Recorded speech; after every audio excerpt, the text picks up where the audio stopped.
Faith can be applied to a lot of things, not all of them religion. You can have faith in science. You can have faith in love.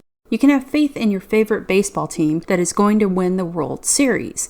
But faith and religion are tied together, and belief is one of the most powerful forces that humanity has. Societies have been built and destroyed on it. People's lives have been changed for the good and for the better because of it. Lives have been saved and lost. Stories of belief and faith are as old as we are, and one of the sources for those tales is the Bible. The book, which is the cornerstone of the Christian faith, has a number of heroes, villains, and moments that define the religion, but perhaps one of the most famous is that of the Ark of the Covenant. This mysterious container houses some of the most important rules of all time, but besides that fact, the Ark is known thanks to one particular action film which has cemented it in our pop culture minds. But the Ark of the Covenant is its own mystery, as we are all not still certain if it existed or if it still exists. On this episode of Mytheries, we're going to gaze into the story of the Ark of the Covenant. Keep your fingers crossed, though, we don't end up like those guys. You know who I'm talking about. Let me take this opportunity to thank you for watching Mytheries and ask that if you enjoy our shows, please subscribe to our channel right now, like this video, and click on the bell so you can be notified each time a new video goes up. Now, back to the show. The Ark of the Covenant was the container for the Ten Commandments after Moses was given them by God. From the story, we are told that God's own hand carved the commandments into the stone plaques to be passed on to mankind as the tenets we are to live by.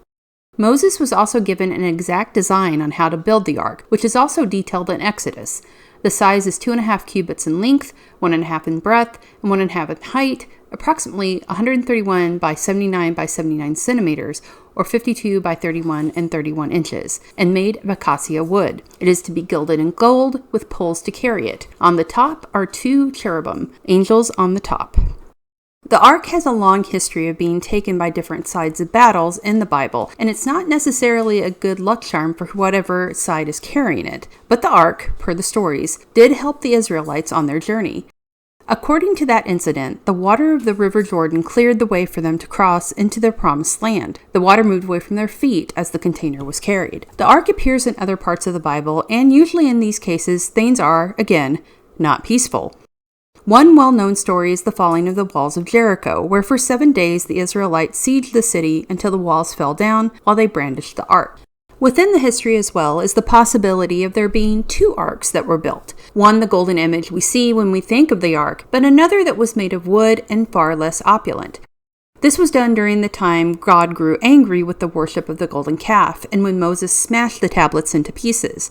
God directed Moses to chisel new tablets and to place them in this new, more humble ark. Chisel out 2 stone tablets like the first ones and come up to me on the mountain. Also make a wooden ark. I will write on the tablets the words that were on the first tablets which you broke. Then you are to put them in the ark. Deuteronomy 10:1-2. This means there could have been more than one ark throughout history, and the stories we hear of it are not only the original golden-robed ark. One thing, though, that seems to remain constant is that the ark itself will not be seen again until the end of time. Then God's temple in heaven was opened, and within his temple was seen the Ark of his covenant, and there came flashes of lightning, rumblings, peals of thunder, an earthquake, and a severe hailstorm. Revelation 11:19.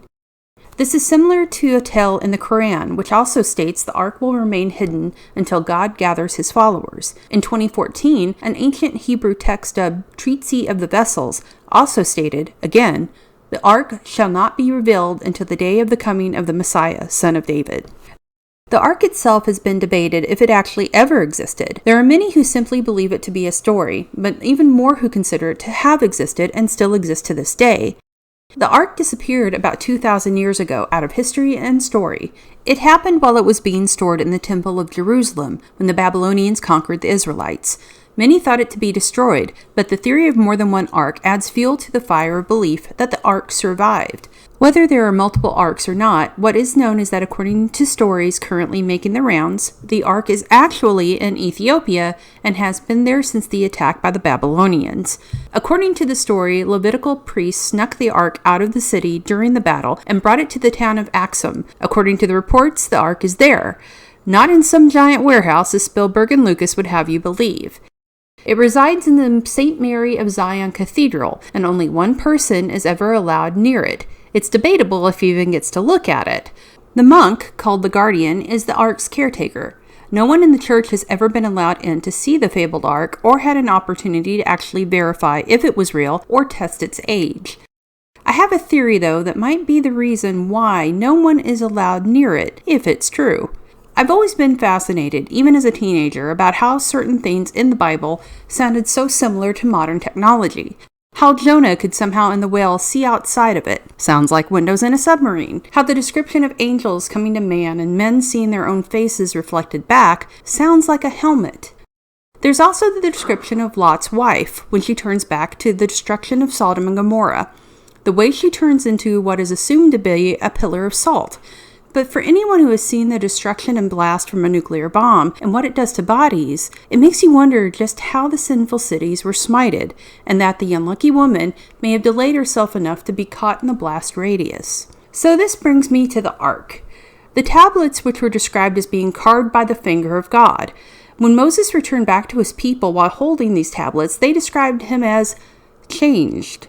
He was glowing and had to cover his face with his scarf. He looked different. Then there are the ways the ark affected people who had it in their possession. One story speaks of a carrier of the ark who touched the ark itself instead of just using the poles he used to transport it. He was trying to ensure it would stay steady, and he died nearly instantly after touching it. Again, something that could happen depending on how radioactive something is. The Philistines took possession of the ark, and while it was traveled around their kingdom, perhaps because they did not know how to properly keep the ark closed or in check, many grew sick and died. Tumors riddled their bodies, like would happen if exposed to radiation, and they died horribly. With the Battle of Jericho as well, we see that the ark was hauled about during the siege, and somehow, with simply the power of trumpets or horns, were able to knock down the walls of Jericho. This again could be the power of a bomb blast, which the explosive sound could have been construed to as the sound of mighty trumpets. We may never know the truth of the ark. The debate is still raging if this was a true piece of history or simply a piece of mythology that never really was. But there's where faith comes back into play, I suppose. It all depends on how much you have and how much you believe it to be true. Maybe the ark was found and hidden away for safekeeping. Maybe in that warehouse, or perhaps in a cathedral with one lone guard to keep it safe. Or maybe to keep us safe.